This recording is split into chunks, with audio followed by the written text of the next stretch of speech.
Ces herbivores ont de grandes facultés d'adaptation.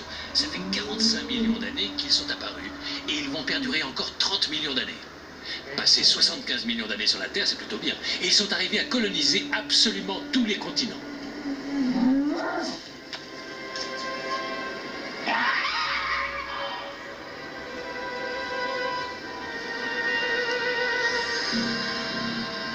Mon désir d'approcher les Argentinosaurus était si fort qu'il m'éloignait de plus en plus du lac.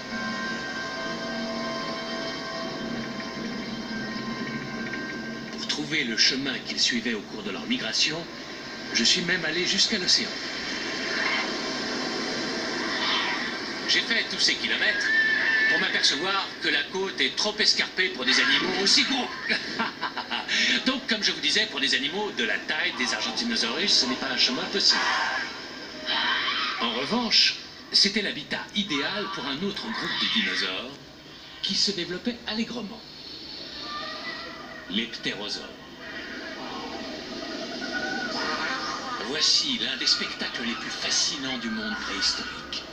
Il y a des ptéranodons qui volent tout autour de moi. J'ai pu m'approcher de l'un d'eux qui est en train de digérer son repas de poisson. Je ne suis plus qu'à une vingtaine de mètres de lui. Et il faut être à cette distance pour se rendre compte à quel point ils sont grands. Celui-ci est un mâle, il est immense. À vue d'œil, je dirais qu'il a une envergure qui dépasse les 6 mètres. Vous vous demandez sans doute comment un dinosaure aussi grand arrive à voler. Eh bien, c'est parce que son corps a remarquablement évolué afin de faciliter le vol. Ses os sont creux, son corps n'est pas plus grand que celui d'un dindon. En plus, ses ailes ressemblent davantage à celles d'une chauve-souris qu'à celles d'un oiseau. Malgré cela, il est difficile pour les ptérosaures de décoller. C'est pour ça que c'est dans cet habitat, les falaises et les canyons, qu'on les trouve le plus souvent. Ils se jettent dans le vide et ce sont les vents ascendants qui les font littéralement décoller.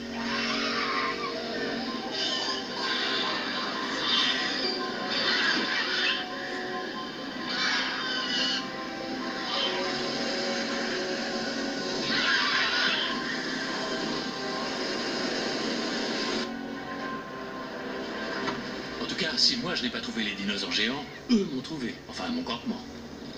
Ah mais qu'est-ce que c'est que ça?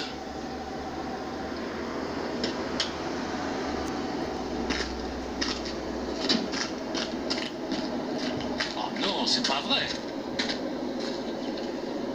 Ça devait être un énorme animal. Mais regardez-moi ça. C'est épouvantable. Ma tente est tailladée, mes affaires sont saccagées. Oh là là, regardez. Une dent de dinosaure. Il l'a perdue en mordant dans cette boîte de conserve. Waouh, elle est impressionnante. C'est certainement un prédateur de très grande taille.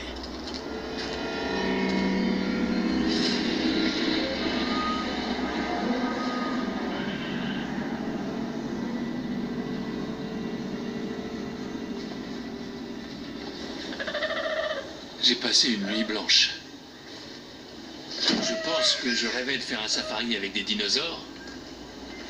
J'étais pétrifié, carrément terrorisé. À tel point que j'ai bricolé cette alarme pour m'avertir au cas où. En espérant qu'elle serait efficace. Vous avez vu ça? Un vrai carnage qui me fait froid dans le dos. Alors ça, c'est encore plus terrifiant en plein jour. C'est quelque chose, une dent de cette taille. Regardez, il y a encore des bouts de chair de son propriétaire. Mais ne vous en faites pas, elle ne va certainement pas lui manquer.